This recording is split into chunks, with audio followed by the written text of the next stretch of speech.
Alguns ainda não receberam, que eu estou passando para dar. Não? Ah, então tá. Então vamos continuar com a leitura. E aí a gente depois vai para o slide. Thomas pega aqui na minha tela o slide.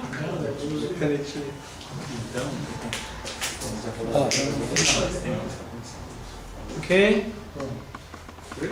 Ok, então vamos lá. Estamos aí na página 263, é isso? Foi? No último parágrafo da 263, ainda sobre a vida dele. Em 391, Agostinho foi praticamente obrigado a receber ordenação pela congregação cristã em Hipona. Certo domingo, quando estava no culto com eles, literalmente o pegaram e arrastaram para a frente para ser ordenado pelo bispo, a despeito de suas lágrimas e protestos. Depois, quando o velho bispo de Hipona quis mais um bispo ao seu lado, Agostinho novamente foi obrigado a aceitar. Contra sua própria vontade, foi consagrado bispo de Hipona em 395 e sucedeu ao outro bispo quando este morreu no ano seguinte. Agostinho tornou-se bispo de uma sé importantíssima da África do Norte aos 42 anos de idade e permaneceu no cargo durante mais de 30 anos até sua morte em 430. Durante o exercício do cargo, envolveu-se profundamente nos negócios da vida e da política da igreja e conquistou a reputação de um dos líderes mais sábios da cristandade. Além disso, entrou em debate com os maniqueístas e, através dos seus escritos, demonstrou que se tratava de uma religião baseada em mitos e cheia de contradições. Lutou contra a influência crescente do donatismo e forneceu uma teologia de vida eclesiástica e dos sacramentos que acabou pondo fim às objeções deles contra a validez da hierarquia e sacramentos católicos. Ainda mais importante para a nossa história, o bispo de Hipona ocupou-se em uma controvérsia e debate prolongados com o monge britânico em Roma, Pelágio, e seus seguidores. Uma biblioteca inteira dos escritos de Agostinho surgiu como resultado desses conflitos e controvérsias. Somente Orígenes superou no volume de palavras escritas.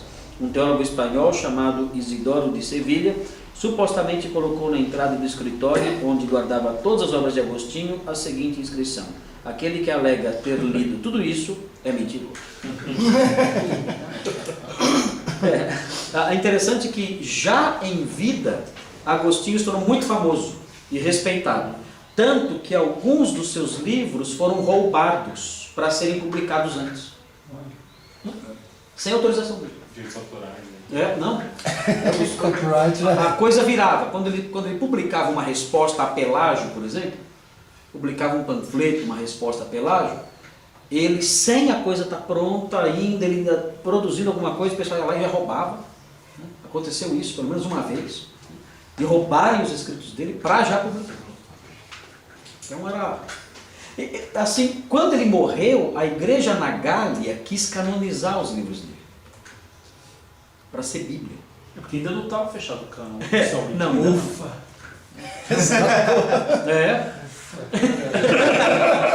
O nível de proximidade está aumentando. O cara era terrível. Você é devoto da igreja da Gália. Da Gália, sou. Ele é um celta atibaense. Eu sou um celta. Eu tenho um celta. Faz sentido. Tem um Corsa. Ok. Ok, onde estamos aqui? Ok. A produção literária de Agostinho foi tão vasta que é possível encontrar em seus escritos praticamente qualquer tema que se imagine. Ele escreveu a respeito de muitos assuntos e não raro antecipou alguns desdobramentos da filosofia, da psicologia e da teologia que surgiram em eras posteriores. Alguns comentaristas consideram-no o primeiro psicólogo por ter explorado o plano subconsciente da mente humana. Aliás, ele faz uma análise disso com a Trindade. Ele fala que nós temos uma Trindade em nós. prova de que Deus é trino. Ele fala que são ele não usa a palavra digitais, por isso digitais ainda, mas ele fala de vestígios da Trindade na criação. Se Deus criou o universo, vestígios dele estão presentes em toda parte, inclusive em nós. Então ele fala que nós temos uma Trindade embutida em nós. Nós temos mente, temos memória e temos afeto. Alguma coisa assim. Mente, memória e afeto. E essas três coisas são uma só, mas são distintas, porque eu lembro do meu afeto.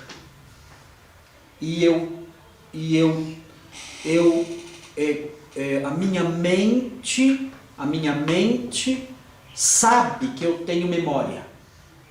Ou seja, são coisas distintas que se confundem. Então ele argumenta que essas coisas que nós não sabemos definir ao certo são distintas ao mesmo tempo que são uma só.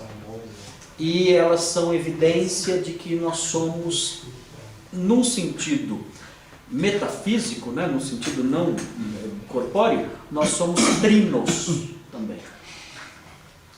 Nossa estrutura psíquica. Ele foi bem criativo, né? Exerceu sua criatividade. Não, mas sabe que esse livro que ele escreveu, eu estava falando lá no intervalo, esse livro que ele escreveu é muito complexo, porque é um fuá lascado isso aí. Esse argumento, ele fala, eu lembro que eu tenho mente, a minha mente ama a minha memória. Então ele faz essa jogada toda, mas ele fala no final da vida, quando ele escreveu as Retrataciones, em que ele faz uma correção da sua teologia, uma análise da sua teologia pregressa, ele fala que esse livro é muito complicado. Ele próprio achou o livro complicado, muito pesado demais, o De Trinitate, que tem publicado em português pela Paulus, aquela coleção patrística, tem o De Trinitate, mas eu não li nesse livro, eu li pedaços dele só, mas não li o livro inteiro. Ok, então vamos lá.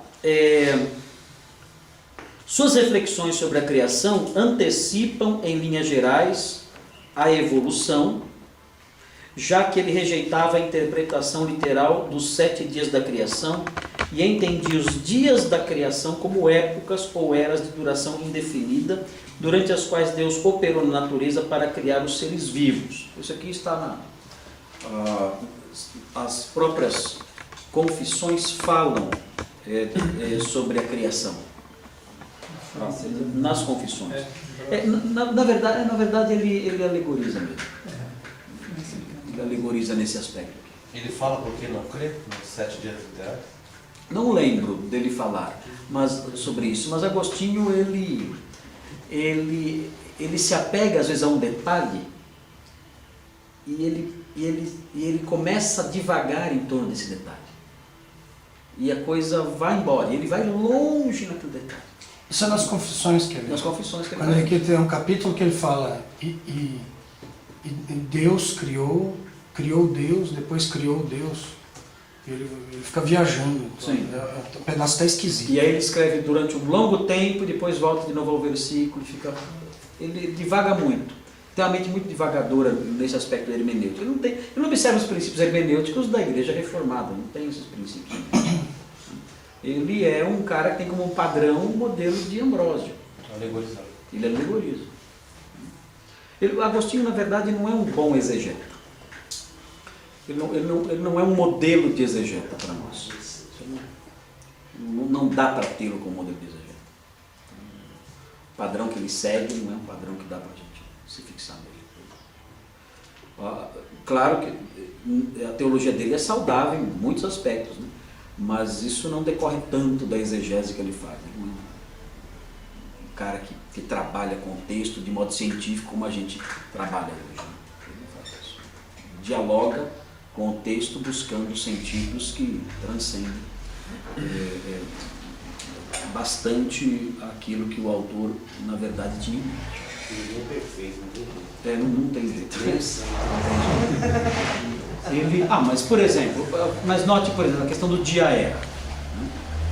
A gente está falando aqui do dia-era. Como é que Agostinho vê o dia-era? Bom, claro, não é dia de 24 horas, mas ele transporta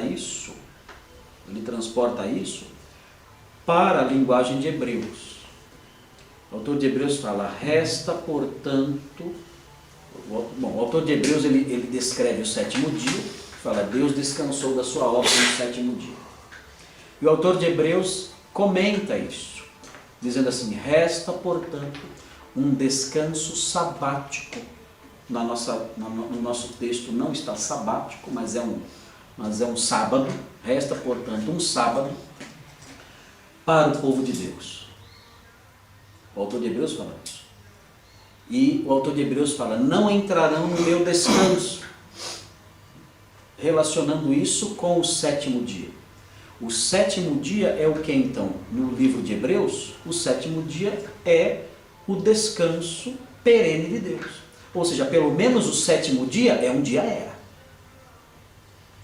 O sétimo dia é um dia era. Mas aí não seria fazer um anacronismo com o texto de Gênesis? Não entendi. Anacronismo? Como isso? Fazer uma leitura de Gênesis com base em Hebreus não seria um anacronismo? Mas ele faz isso. Ele faz isso. Ele fala, olha, o sétimo dia é o dia do descanso. Esse dia não tem tarde e manhã. Esse dia é o dia do descanso perene. Então esse dia é uma era sem fim. E nós entraremos no sétimo dia de Deus e vamos descansar dos nossos trabalhos, que é o que ele chama de fim sem fim. Então, tudo bem, a gente fala, não, os dias da criação foram dias literais, mas a afirmação de que pelo menos um dia era, é difícil fugir disso à luz de Hebreus. Mas a criação foi 6. A criação foi 6. Mas o grande problema é o seguinte, né? Você olha lá para os 7 dias, fala assim, não foi literal, tudo bem. Aí a pergunta fica, o que mais na Bíblia não é literal? Começa, você abre aí mas então, essa é a mancada do dragão. Ou então você fala assim, bom, os 6 foram literais, o sétimo não. Parece que a questão Pronto. do sábado... Aí casa Soltou o dragão. Agora deixa fazer. Parece que a questão do sábado foi ampliada nas escrituras após, para mostrar que não é só a literalidade que conta, mas há um princípio por trás da literalidade. Ele usou Então isso acho que aí houve esse uso também em Hebreus.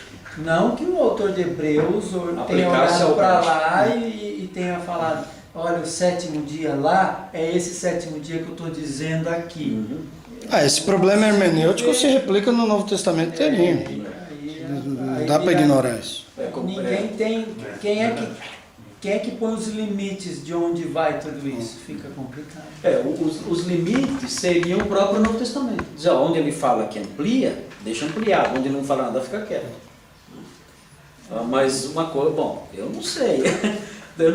É claro, eu acho legal o Agostinho. Qual que é o texto de Hebreus aí? Você lembra, Thomas? Não, eu citei ele no Salmo 95, mas não lembro de 3 e cabeça. 4. São 2 capítulos. Resta, portanto, um descanso sabático para o povo de Deus. É um dia era. É um dia era. É o sábado perene. É o sábado sem fim. Sem tarde e noite. Mas é aquele negócio aqui, E nem nós Paulo... vamos entrar aonde? Vamos entrar nesse sábado. Que dia que é lá no céu? Sábado. Lá no céu é sábado sem fim. Que nem quando Paulo fala que a promessa foi feita como que a um, né? E quando você olha no Antigo Testamento, a descendência é obviamente o plural, é o coletivo, né? A semente no sentido coletivo. E Paulo vem e coloca e fala, não, foi a promessa um só, está no singular. Então a promessa foi feita a um só. Então, você acrescenta ao sentido do Antigo Testamento a visão. O enfoque de Paulo. É outro enfoque, mas também verdadeiro, o que não invalida a interpretação normal do Antigo Testamento. Então, no Antigo Testamento, o sétimo dia é sétimo dia mesmo. A implicação que o autor de Hebreus dá para isso também é válida sem anular o sétimo dia anterior ao oitavo. 4:9. Mas a palavra descendência usada É zerar. no Antigo Testamento, É semente. ela não tem a possibilidade de ser tanto coletiva quanto singular? Sim, exatamente. Só que o contexto do Antigo Testamento demonstra que é a descendência numerosa. Paulo aplica isso E não está fora, são dois aspectos da mesma coisa. É no meio daquela descendência numerosa que vem um descendente em especial que faz tudo aquilo ser verdadeiro. Sabe qual que é o problema mais fundo? As pessoas têm grande dificuldade, veja para um caso de Pelágio, de conviver com uma tensão. Então. Esse que é o ponto. O cara quer resolver, então. está com Tem que desatar o conflitantes, não, precisa resolver. É a nossa série de pastoral. Aí você joga a água suja com o bebê junto. É isso mesmo. Resolvi a tensão, beleza. Você acabou com a Bom, vamos continuar aqui. Só que alguma coisa jogou fora. Para você acabar com a tensão, você tem que cortar fora alguma coisa. Acho que no 4.9 a ideia, a palavra é usada, mas... Ele remete para Gênesis, não tem dúvida. Tudo bem, mas ele remete para o conceito e não para a literatura. Isso é por sua conta. Então, mas essa é a hermenêutica forçada que a gente não pode fazer. Resta um sabático, não resta um desses. o sabático. É diferente. Então ele... Mas qual é esse um? Ele já explicou qual é quando ele citou o texto. Então. Tudo bem, mas isso não quer dizer que é... Agora, se a gente adotar a ideia, assim, encaixar a ideia, a nova ideia, que está todo mundo falando sobre isso, né? Do sensus plenior, que não é tão usado nesse negócio de texto assim, né? Mas aí, é o que nós estamos falando, é válido o sétimo dia normal, aceitando-se que essa interpretação, ela tem além desse sentido, que é válido e correto, ela tem um novo sentido, que está presente, mas só é mostrado no Novo Testamento. Ou uma nova aplicação, não chega a ser outro sentido, mas uma aplicação que é mostrada exatamente e que é correta também, uma anula a outra. Se falar que é sentido é um pouco complicado. Não, então, mas mesmo assim é um novo enfoque a partir daquilo lá. Às vezes nem é a interpretação daquilo, às vezes a interpretação é mais um tipo do que uma alegoria. Entendeu? Ele toma aquilo, ele expande o conceito, um conceito que naquele texto não aceita, mas de acordo com a verdade bíblica que ele está colocando agora, aquilo vai encontrar algum ponto de encaixe. Não quer dizer que o autor do Novo Testamento está falando é a interpretação direta do Antigo, mas a partir do Antigo ele expande, porque ele está participando desse processo de revelação. E ele associa àquela verdade uma nova. Você não precisa anular nenhuma. Seria o mesmo caso da utilização de Joel 2:2. Exatamente. Só que nesse é tipo. Nesse é uma tipologia. Pedro fala que é mais ou menos se ele falasse, ali está acontecendo um evento do mesmo tipo. Sim. Entendeu? Sem anular o ponto histórico de Joel. A questão é se o significado que o autor de Hebreus vê está presente já em Gênesis. Ou se isso vem depois. Não, aí ele acrescenta. Ele aplica. Existe a possibilidade. O assunto ele expande o assunto. Davi não falou sobre si. Quando disse meu corpo então, não verá corrupção. Ele não falou sobre si. Então o significado já estava lá. Não, o significado tá. Mas para Davi, aquilo significa Davi, uma coisa. Claro, mas para o texto. Então, para o texto já estava aí lá. é o sensus plenior. Aí não tem como fugir dessa questão. Se o sentido já está lá. Apesar do autor ignorar o fato. Exatamente. O problema é a gente querer que o autor do Novo Testamento faça exegese que nem a gente faz do Antigo Testamento. Quando ele não está fazendo exegese, ele está produzindo mais revelação. Revelação de algo que já está lá. Ele está fazendo nascer. Está fazendo nascer pode o ser. sentido que já está. Mas tem que ser. Mas é algo que ele introduz. Sem a sua palavra, aquilo não existe. Fica grave. Exatamente, aquilo nem existe. Exatamente. Está lá, mas não nasceu. E não dá para chegar a ele sem o autor. Sem outro dono. Só uma Exatamente. pergunta, em que momento a gente vai voltar para Agostinho? Então, eu concordo com essa. Existe alguma possibilidade, no caso de Hebreus, dele estar fazendo uma comparação, assim como teve o sétimo dia, que foi o sábado que Deus descansou, de Deus também há um descanso. Na ideia Mas mais não existe a palavra portanto. Aí. O portanto não está apontando para o desfecho, uma espécie de conclusão lógica do que acabou de ser citado. Mas assim, se for só uma Naquele comparação, descanso. portanto, não seria problema. Naquele descanso. Portanto, resta entrar em alguns naquele descanso, que ele está citando de Gênesis. Então, tem que olhar com calma. Agostinho fala isso, ele fala assim, olha, há um descanso que Deus inaugurou no sétimo dia. Esse descanso não tem fim, e nós vamos entrar nesse descanso, como o autor de Hebreus fala. Ele faz coisa. Então, ou seja, um dia, pelo menos, é dia era. Pelo menos um. No versículo anterior, o 4:8, fala assim: ora, se Josué lhes houvesse dado descanso, não falaria posteriormente a respeito de outro dia. Portanto, resta. Nesse caso, o descanso é a paz na terra prometida. Entendeu? É o modo. O não entrarão no meu descanso significa não terão paz nessa terra aí. Isso nos Salmos vai dar essa ideia. Vocês vão ficar aí, vão ser desterrados. Mas quando ele fala resta um descanso, aí a remissão é para a Gênesis. Sim. É para o descanso do sétimo dia. Mas até o próprio Antigo Testamento já aplica esse sentido. Sim. Que o autor de Hebreus vai usar. Bom, legal. Bom, enfim, Agostinho ele faz isso, né? Agostinho ele entende o sétimo dia, pelo menos, é dia era. E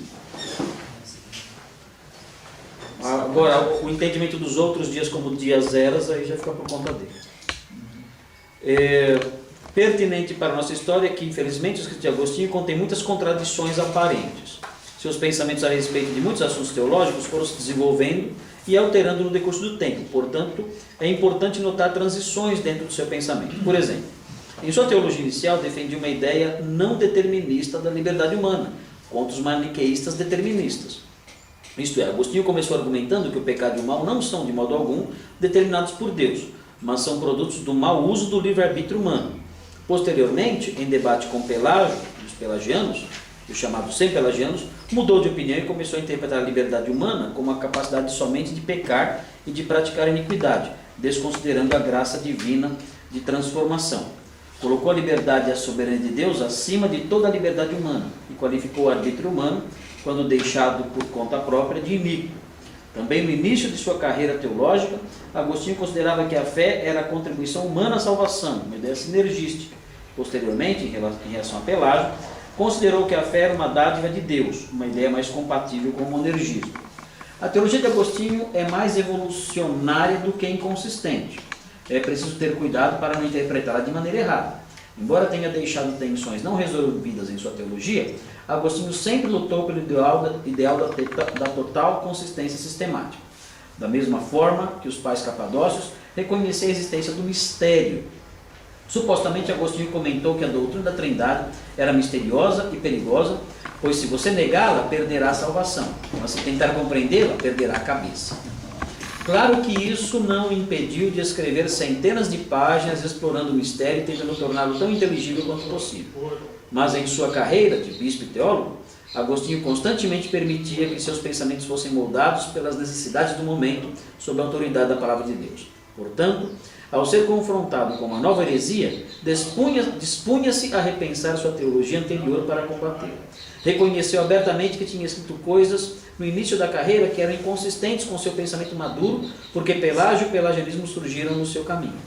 Quando analisou mais profundamente essa heresia, percebeu que algumas das opiniões que expressou na ocasião podiam ser interpretadas de uma forma que a reforçaria e por isso as reformulou. De fato, conforme consideraram muitos cristãos, mesmo naquela época, ele passou de um extremo ao outro. No presente, estudaremos apenas algumas partes da teologia global de Agostinho e focalizaremos primariamente seu pensamento maduro, que se desenvolveu paulatinamente no decurso de 3 etapas importantes da controvérsia. Na primeira, seu pensamento foi mudado pela necessidade de combater o maniqueísmo, que falamos aí no começo. Contra essa seita, lançou um ataque totalmente apologético, no qual usou o neoplatonismo como aliado e arma, aquela questão da substância do mal. O neoplatonismo, por sua vez, formou seus pensamentos subsequentes a respeito de Deus e do relacionamento entre Deus e o mundo. Aliás, o neoplatonismo é que abre a porta para a experiência do êxtase. O neoplatonismo é uma vertente filosófica que encoraja esse tipo de experiência religiosa. de você tentar ter uma experiência com a realidade última, uma experiência com o mundo perfeito. Então o neoplatonismo encoraja esse lado mais religioso da coisa. Ele é mais religioso, né? Da lei me ajude aí. Mas o platonismo ele não tem essa veia religiosa como o neoplatonismo tem. Essa sincronia com na busca do uno, né? Isso, na busca do uno contato, aquela sincronia, de repente, ter uma experiência profunda. sem ter uma experiência com essa. A valorização do empirismo, então, esse processo de ligação com o divino, com a experiência transcendental, alguma coisa do tipo. Sim, e Agostinho até teve isso. Com a Mônica. A Idade Média vai, né? Vai ter muito isso, muitos santos com essas experiências. Mas pode acontecer Esse rompimento, esse contato. de incidência, né, do interior dessa coluna, né, E assim, a espiritualidade cristã, ela não rejeita isso totalmente. O apóstolo Paulo teve uma experiência mística. Ele teve. Paulo foi até o céu. E outros, né, João? Outros, João. alguns usavam meditação, né, exclusivamente. Começou no Novo Testamento, foi na rua. Aí tá indo mais pra trás, né, velho? Às vezes, Daqui a pouco vai bater em Adão, né? A gente já tá achando outros aí, Bom, na segunda, Agostinho procurou combater o cisma donatista em sua própria região. O donatismo era muito forte no norte da África. Cada rua tinha uma igreja ortodoxa e do outro lado uma donatista. Eram muitos donatistas. Eles eram crentes donatistas, não eram hereges perversos. Aquele maniqueu é do diabo mesmo. Mas donatista não, donatista era crente. Mas tinha essa visão eclesiológica perfeccionista. A marca do donatismo era o perfeccionismo. Agostinho entende que a igreja não é só, pelo menos no presente estágio, igreja não é só gente salva. Igreja é joio com trigo. É o conceito de cristandade que Agostinho cria. Isso não é bom, não. Isso é meio complicado. Mas Agostinho cria o conceito de cristandade.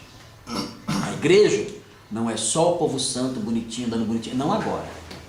A igreja visível, a igreja aqui, ela é joio com trigo. E ela vai continuar assim.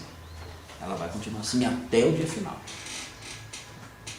Então, já o pelagiano, o donatista, ele quer uma igreja perfeita. Bispos perfeitos, ministrando num caráter perfeito que valide os seus atos a esses mesmos atos episcopais, esses mesmos atos litúrgicos. Então, esse é o grande problema do donatismo. Mas o donatismo ele também desapareceu. O donatismo ele não se sustentou pela própria força de Agostinho e o combate de Agostinho a eles. E também porque o donatismo apelou para um outro lado. O donatismo apelou pela violência. Os donatistas começaram a bater e fazer emboscadas e assaltos aos católicos. Então surgiu um grupo de donatistas radicais que eram os circunceliões. E eles saíam daquelas montanhas que eu disse que existia a oeste de Hipona. Eles saíam de lá, donatistas eram muitos, eles saíam de lá, formavam grupos e faziam emboscadas, e assaltavam, batiam, matavam pessoas. Interessante como fica a integridade nessa hora, né? Nem todo donatista apoiava isso, né? Mas existiam esses grupos, e inclusive Santo Agostinho escapou de uma emboscada sem querer. Porque Agostinho ia ser atacado, talvez morto, mas ele tomou um outro caminho sem saber e escapou dessa emboscada. Mas depois disso, ele passou a defender o uso da força para reprimir a heresia. É daí que vem a guerra justa. Como ele descobriu? Eu não sei como ele descobriu, não. Não sei se ele contaram para ele, não sei como foi, mas há essa informação de que ele ia ser vítima disso e escapou por uma... É daí que vem a guerra justa, então. Ele escapou várias vezes, né? Inquisição. Não sei se foram várias vezes. O Império também começa a persegui-lo, algumas pessoas, o movimento político começa a persegui-lo. Não chega nesse ponto. De um extremo para outro. Império O Império se opõe a ele em alguns momentos de questões políticas, mas não chega a perseguição. Continua assim. Uma coisa que me chamou a atenção na leitura aqui da coluna anterior é essa mudança de opinião que Agostinho tem nos escritos dele. Parece que há uma saída que tem sido muito usada para fazer a leitura de autores que mudam de opinião ao longo do tempo. Não é dizer que eles se contradizem, mas de que tem a obra de juventude, depois a obra de maturidade. Parece que é isso que acontece em Agostinho, né? De repente uma obra tem uma ideia, depois uma obra que ele escreve mais à frente contraria aquela primeira. Talvez seja um amadurecimento que é normal. Sim, isso é normal. É por isso então, não é que ele é sem Agostinho o jovem, sem Agostinho o velho. O sistema dele é contraditório, que ele não sabe o que está dizendo. Na verdade, é amadurecimento. Amadurecimento é normal isso, né? Na vida da pessoa que vai crescendo. A vantagem é que ele escreveu um livro chamado Retratações. Então, esse livro ele avalia toda a sua obra e ele mostra alguns pontos que ele mudou e tudo mais. Então, isso ajuda bastante. Mas, de fato, alguém pode pegar Agostinho para defender o que ele quiser. De repente, alguém vai falar. Depende da fase que você pega ele. Agostinho ensina tal coisa. Mas peraí, em que fase? Né? Qual Agostinho? Qual Agostinho? Jovem, da maturidade. Sim. Por isso é um trabalho importante para entender o autor. Sim. O Darley vai fazer a tese de mestrado em Agostinho também. Agostinho Bergson. Agostinho Bergson. Então esse é um fator importante, né? Agostinho falava isso. Tá, mas quando ele falava isso? Isso permaneceu? Mudou? A gente nota, por exemplo, Agostinho, numa fase da vida dele, que ele se torna menos científico e mais voltado para experiências sobrenaturais. Ele começa a contar sonhos que pessoas tiveram, revelações que pessoas tiveram. Ou no último livro da Cidade de Deus, que ele fala dos milagres, das relíquias de Santo Estevão. É esquisito. Ele fala disso. Ele escreveu um livro também chamado De Cura Pro Mortuis Gerenda, o cuidado devido aos mortos. Ele conta experiências com mortos, aparições de mortos. Vixe. Então tem uma fase da vida de Agostinho que ele fica mais assim, mais zen. Mas não. Bicho grilo. Interessante isso, ele deixa de ser tão intelectualzão e fica mais assim, voltado para experiências, ele se torna mais indulgente com essas coisas. É interessante. E ele, Jamaica e tal. E ele também nota-se também uma tônica mais pastoral com o passar do tempo. Uma pessoa mais voltada para o cuidado do outro. Percebe-se um tom menos belicoso em Agostinho, mais para frente um pouquinho. Em cartas que foram encontradas recentemente, nota-se assim um tom diferente nele. Não é mais aquele bispo autoritário, severo e ali batendo nos caras, não, é alguém mais sereno um pouco, mais pastoral. E quem apanha mais é ele, do Juliano de Eclano, que ataca. Porque Agostinho falava o seguinte, Agostinho falava assim, olha, qual é a fonte da natureza do pecado original? Juliano de Eclano e Pelágio não aceitavam a ideia do pecado original. O pecado original é a natureza pecaminosa. Então Agostinho fala, a fonte do pecado original é revelada na Bíblia. E é os órgãos genitais. Essa é a fonte do pecado original. Porque é aí que há a transmissão na geração da pessoa. E a prova qual é? Então é o pecado herdado, ele está falando. Mas isso é pecado original para Agostinho. O pecado herdado não é imputação. É a natureza pecaminosa. A transmissão dessa natureza. Transmissão dessa natureza. Então ele fala, e como é que é Gênesis 5:3. E Adão gerou um filho à sua imagem e semelhança. Isso. Então, mas o que acontece? Mas ele não pega esse texto. Ele pega o texto que fala que Adão se cobriu. Cobriu justamente o quê? Ele cobriu o quê? Cobriu os genitais. Por quê? Por que não cobriu a boca? Exato. A mão. Onde ele que ele usou para comer fruto. A mão, Ele fala, aí está o local. Ali está a vergonha. Ali está a vergonha. Ali é que está o problema. Consciência de que eu vou gerar agora pecadores como eu. É por isso que a vergonha está lá. Por que nós mostramos a nossa boca? E temos vergonha de mostrar as nossas partes íntimas. Então ele fala, a razão é essa a razão, para a nossa consciência isso. Ali está a fonte do mal que existe em nós. Agora, meu Deus, quando o Juliano Declano leu isso, Só me chamou de bonito. rasgou as vestes. Virou Chuck Norris. Ficou louco, doido. Mas isso não tem o menor cabimento. Ele falou assim, basear uma doutrina como essa, de um impacto tão intenso sobre o comportamento de qualquer pessoa, no simples pudor que nós temos de nos cobrirmos por vergonha, né? É um absurdo, né? É um absurdo isso. Né? Então o Juliano Declano devastou. Né? O Juliano Declano ele foi bem severo, áspero no trato ao Agostinho. Mas as ideias do pelagianismo não persistiram, até por as razões que a gente já mencionou aí, da negação da graça de Deus para que a pessoa caminhe. Isso não tinha como se sustentar. Bom, o último debate, que é o próprio do Pelágio, aí na terceira e última etapa, Agostinho rebateu as ideias de Pelágio e de seus simpatizantes e com isso desenvolveu suas próprias ideias distintas a respeito da depravação humana e da soberania de Deus. A Igreja Católica nunca aceitou completamente as opiniões de Agostinho, mas rejeitou com firmeza os ensinos de Pelágio e de seus seguidores, em grande parte graças à influência dele. Os conceitos antipelagianos de Agostinho tornaram-se uma fonte constante de criatividade, bem como de controvérsia, tanto no pensamento católico como no protestante. As igrejas orientais nunca os aceitaram. Ok? Bom, se você pegar aí nós estamos já quase na hora do almoço, né? Se você pegar aí o slide, você vai ver o mapa. Você vai virar para mim aqui? Opa! Qual slide? O slide número 3.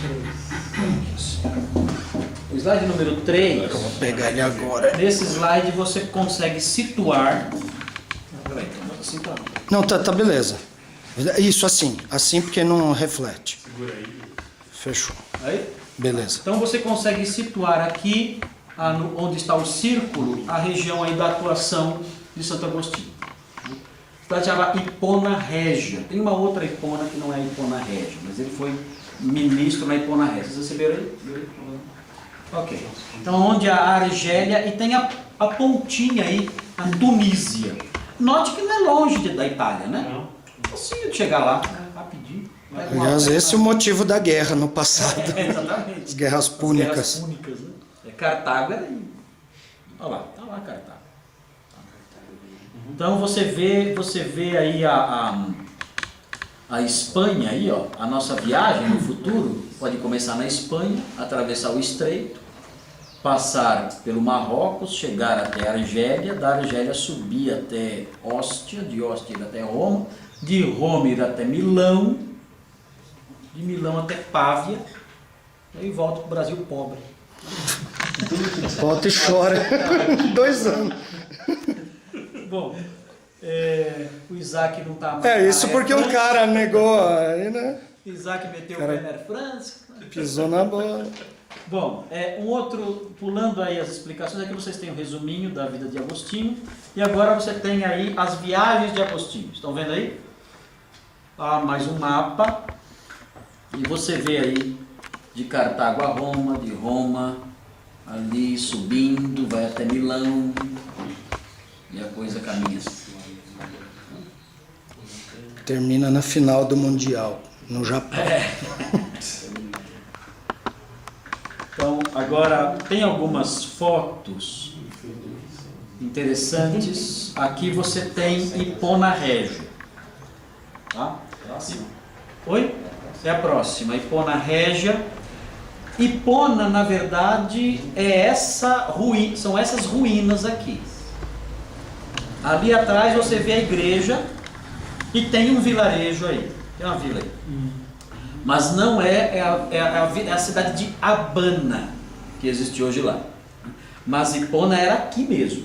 Aqui onde estão as ruínas aqui. Essa igreja. A parte de baixo. Essa igreja é recente. É a igreja de Santo Agostinho. O nome é Igreja de Santo Agostinho. Os argelinos chamam de Agudim. Né? Agudim, o grande sábio cristão. Algudim, eles falam.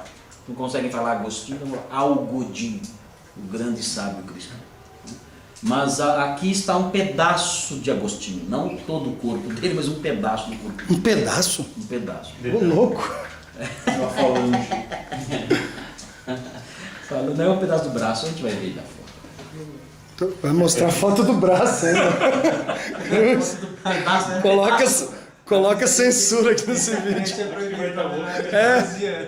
Ô, louco. O braço ele tinha 12 anos. O outro braço, os outros 3 braços estão no trem. Esse é o Seibuzi. O rio, esse rio, assim, uma vista aérea de Ipona, você vê do lado direito, né, mais para o lado oriental, você vê as Campinas. E esse rio banha as Campinas, é onde a parte fértil até hoje é assim. No lado oeste de Ipona, vindo do lado oeste, você vê as montanhas onde existiam as vilas, onde os circunceliões se organizavam, né? E que Agostinho pastoreava também. Agostinho pastoreava as vilas também.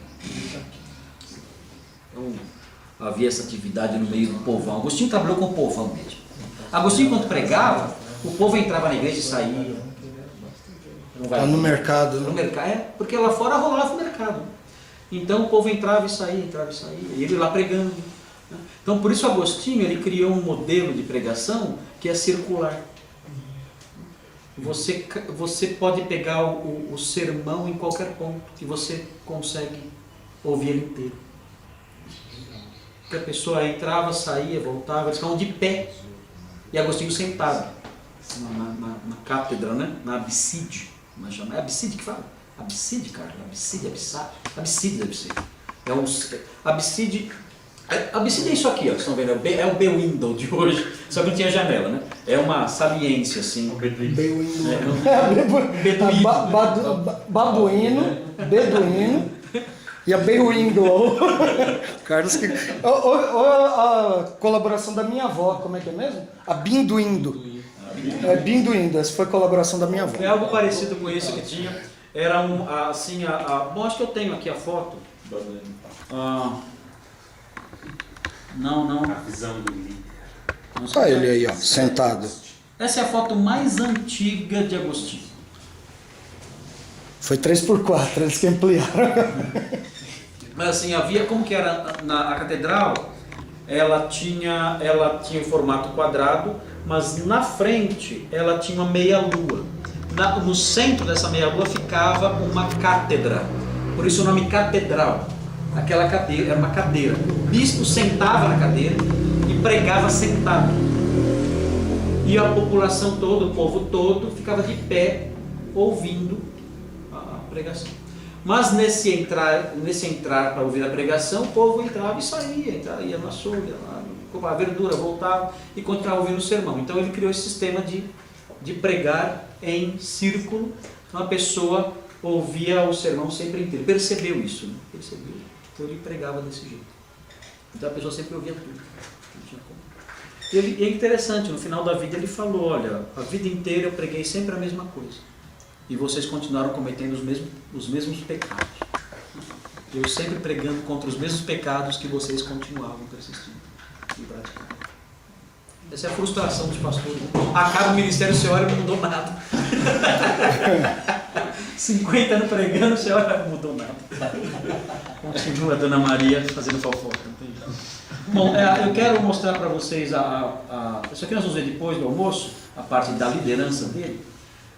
Mas eu quero mostrar aqui a foto. Aqui, essa aqui é a foto final de Agostinho no caixão, dizem tamanho real. E o último slide. E você vê nessa estátua, que é aquele do lado? Você vê aqui o tubo com o braço dele. Ô, louco. Tá? Nesse tubo está o braço direito dele. O resto os outros restos mortais, os outros tubos, estão em Pávia, na Itália. Tem o túmulo de Agostinho em Pávia,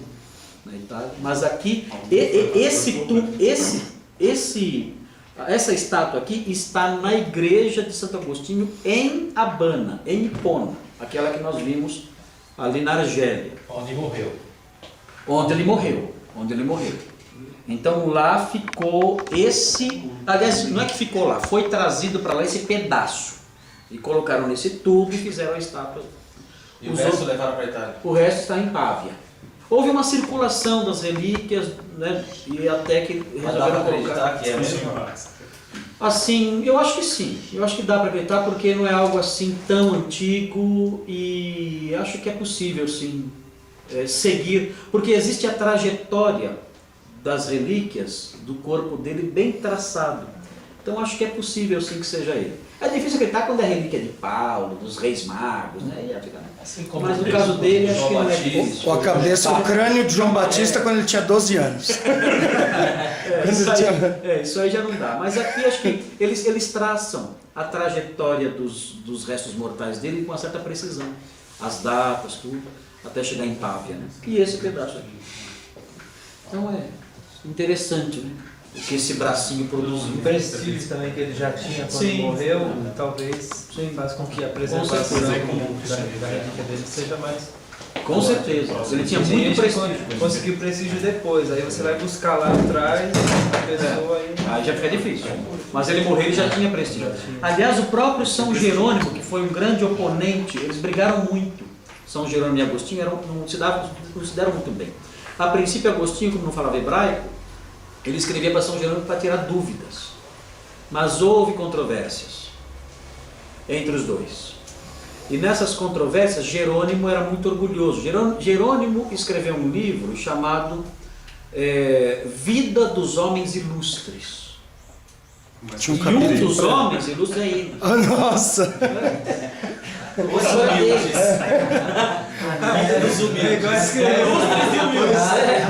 O bicho era orgulhoso mesmo. Tinha quantos no livro? Dá pra ter Só ele. Abre um pouco. E ele era muito orgulhoso. E quando Agostinho começou a questionar algumas coisas, perguntando, porque a obra de Jerônimo foi maravilhosa para a igreja. Numa época em que você tinha só traduções de quinta categoria do Velho Testamento e do Novo em latim, o que causava até riso entre os pagãos, né? Para que eu vou ler isso aqui se eu tenho Virgílio? Né? Por que eu vou ler um negócio desse se eu tenho poetas que escrevem de modo tão lindo, eu vou ler o Velho Testamento? Então Jerônimo ajudou nesse aspecto a dar uma literatura melhor elaborada para os cristãos. E Agostinho se opôs a isso. Agostinho não se opôs a isso. A tradução. A tradução? Ele disse que o que eles tinham de tradução já era suficiente, que ele não deveria empreender essa obra. Bom, essa informação eu não tenho, estou sabendo agora. Obrigado. De qualquer modo, ele fazia perguntas para Jerônimo sobre o significado de algumas coisas. Né? E surgiu então uma intriga entre eles lá, nesse debate, e Jerônimo disse a ele que não era algo bonito tentar fazer a fama discutindo com alguém famoso. Assim, não é legal você tentar ganhar nome subindo em cima de mim, que já sou famoso. Desculpa aí. Mas no final Jerônimo começou a perceber que ele Eu acertei o diagnóstico da pessoa, né? Que foi o contrário. Assim, ele começou a perceber que aquele com quem ele estava debatendo não era qualquer pessoa, e começou a perceber a grandeza de Agostinho. O grande embate entre eles aconteceu especialmente porque Jerônimo disse que aquele episódio de Gálatas 2, em que Paulo repreende Pedro, aquele episódio foi na verdade uma representação teatral de Paulo e Pedro. Porque dizer que Pedro errou e foi repreendido seria um golpe contra o conceito de apóstolo e da igreja mesmo. Né? Então aquilo não aconteceu de fato. Paulo e Pedro combinaram e fizeram um teatro ali. Né? Barnabé ajudou um pouco, ali como um personagem coadjuvante, né? e então fizeram aquela cena para tentar ensinar a lição de que era errado fazer distinção entre judeus e gentios. Então, quando Jerônimo disse isso, Agostinho respondeu dizendo: olha, uma traça entrou no armário de Deus. Armário era o lugar onde guardavam os rolos. Não era prateleira, não era biblioteca, era um armário. Ele falou: uma traça entrou no armário de Deus, ou seja, a palavra de Deus vai ser destruída. Se pensarmos desse jeito. Você pode interpretar assim, pode fazer qualquer coisa. Você acaba com a Tudo viu uma ensinação. Tudo viu uma ensinação. Aí é pior. Você não salva Pedro. Não, Você condena todo mundo. Você destrói Paulo, Pedro e Barnabé. Então Agostinho se insurgiu contra isso e foi acirrada a discussão. Você ia falar e eu te cortei. Eu? Aí você ia terminar o pensamento? Não? Ok. Os debates eram por escrito? Por escrito. Por escrito. Mas assim... Era no Orkut. Mas assim, e Agostinho começou a pegar mais pesado e crescer em cima de Jerônimo. Jerônimo escreveu, tentando abrandar um pouco a discussão e deixar o debate mais sereno, assim: é muito gostoso brincar com você nos campos floridos da Escritura. Agostinho falou assim: você não sabe o quanto você me decepcionou dizer isso. Porque para mim, as Escrituras não são o campo florido no qual eu brinco. As Escrituras para mim são uma montanha elevada, que temos que suar para subi-la. Temos que superar cada pedra, cada vala.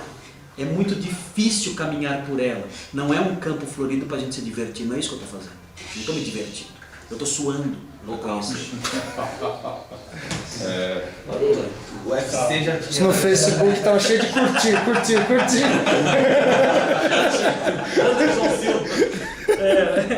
Mas legal.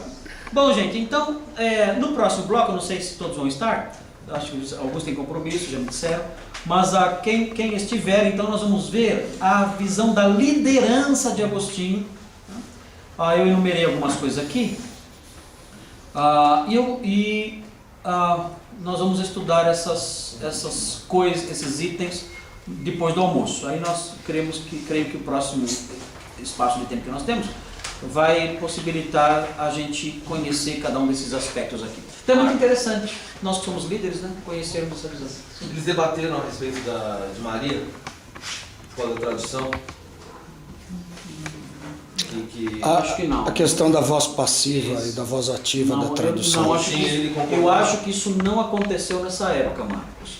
Eu acho que esse problema do gracia plena, né, eu acho que esse problema não foi debatido nessa época. Eu acho que esse problema ele é mais recente, ele foi trazido mais à luz pelos reformadores, Erasmo e os humanistas bíblicos, século XVI, né, século XV, XVI. Eu acho que esse problema não é dessa época, não me lembro disso. Não me lembro disso.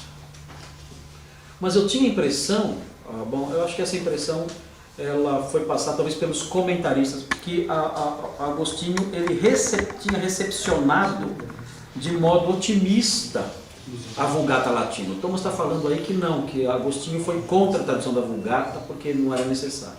Acho que ele tinha medo do que fosse sair daí.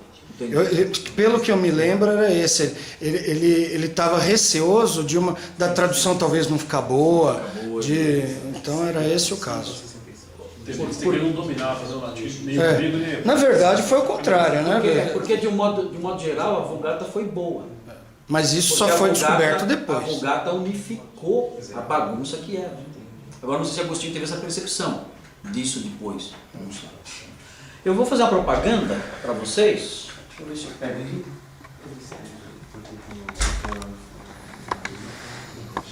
O Coringa tá aí. Quem? Charada, meu. Estou viajando. Eu em Batman tô nota 0. Vou fazer uma propaganda para vocês antes de sair para o almoço. Quem quiser se aprofundar em Santo Agostinho, o Adarley, por exemplo, que vai fazer a tese dele em Santo Agostinho. Esse livro é leitura obrigatória. Santo Agostinho, uma biografia de Peter Brown. Record, Editora Record. Não há nada superior a isso em Santo Agostinho. Não há. Acho que não só no Brasil. A Darley estava me dizendo que, segundo o parecer de alguns professores da faculdade dele lá, mesmo fora, essa obra aqui é até agora insuperável. E realmente é uma obra muito boa. Tem muitas informações, é muito rica e gostosa de ler também. Então é um livro grosso, né? Dá para ver aqui. Qual é o nome do Peter Brown. Então, mas quem quiser conhecer o Santo Agostinho não vai conseguir conhecer sem ler esse livro aqui. Muito interessante, muito bonito, o modo como ele escreve é um modo atraente, gostoso de ler. O Peter Brown, ele escreveu uma tese sobre Santo Agostinho na juventude. Mas depois ele escreveu este livro, já numa fase mais adulta, mais velho um pouco, sendo menos preconceituoso na produção do livro. Porque a primeira obra dele foi meio preconceituosa, ele tinha alguns rancores, assim, uma visão de Agostinho meio cheia de alguns preconceitos. E o que é interessante aqui também é que ele, além de mudar algumas coisas, ser um pouco mais indulgente com Santo Agostinho, ele também apresenta um capítulo aqui, intitulado, bem no finalzinho, é um capítulo intitulado... Retratações. Né? Não, aqui, Novas Direções. Esse capítulo, Novas Direções, Novas Direções, esse capítulo aqui apresenta algumas descobertas mais recentes de obras de Santo Agostinho, que até as datas que ele menciona aqui não tinham sido descobertas. Por exemplo, ele menciona aqui, primeiro tem as cartas, onde ele menciona aqui,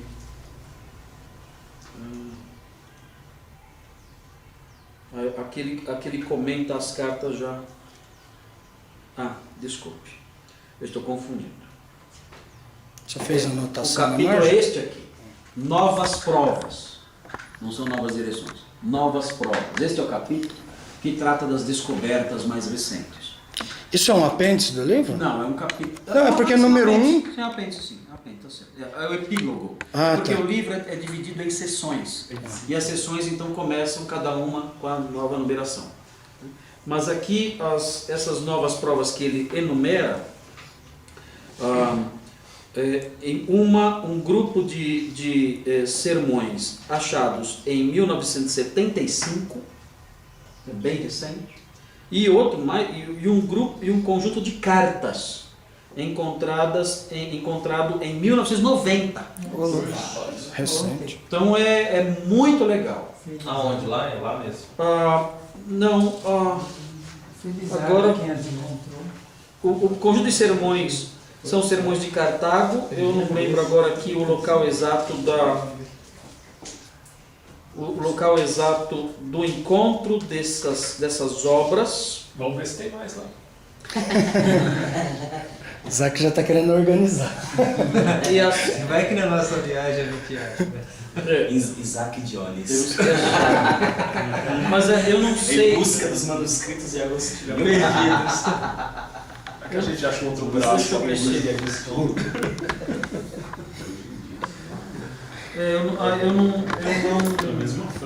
Eu não guardei aqui, Marcos, o local exato onde ele achou. Se foi na África mesmo, ou se foi na Europa, em algum mosteiro, alguma coisa assim. Não guardei aqui. Mas é muito interessante. Esse livro é bem completo. Então, vocês vão gostar dessa leitura. Se quiserem ter um livrinho lá de cabeceira para se divertir um pouco, esse livro é muito legal. Eu gostei muito desse livro. Agora, eu tenho aqui comigo, eu não sei se interessa a vocês isso. Isso aqui, se vocês quiserem, eu posso deixar disponível. Eu tenho aqui um conjunto de textos. Eu falei para a Darley também sobre isso, que eu tenho um conjunto de textos sobre Santo Agostinho, textos escritos sobre ele, artigos de revista, várias curiosidades, vários comentários, tudo xerocado pelo Alderi de Matos. Ele xerocou tudo isso e ele montou essa apostila, esse conjunto de coisas aqui. Então tem muitos textos em inglês, aqueles que têm uma leitura em inglês que viabilize isso, podem ter isso. Então tem aqui várias obras, Agostinho através dos séculos, História Cristã, tem vários capítulos, Patrologia de Berardino, Patrologia de Altaner, Stuber, Moreschini, Norelli, há vários, e também revistas revistas que ele xerocou e colocou aqui, com várias informações interessantes sobre Santo Agostinho. Inclusive tem até uma descrição de Agostinho, uma descrição física de Agostinho, a cor da pele, como que era a testa, como que era... Enfim, os caras conseguiram, até isso os caras conseguiram descrever. Então, se alguém quiser, eu posso deixar com vocês para tirar cópia disso aqui. Aqui tem também pedaços de sermões, é muito interessante. Se alguém quiser se aprofundar em Agostinho, então, leitura obrigatória esta, e se quiser algo mais, um plus, tem esse conjunto aqui de artigos. Ok? Muito bem, vamos ao almoço ou querem cantar um corinho?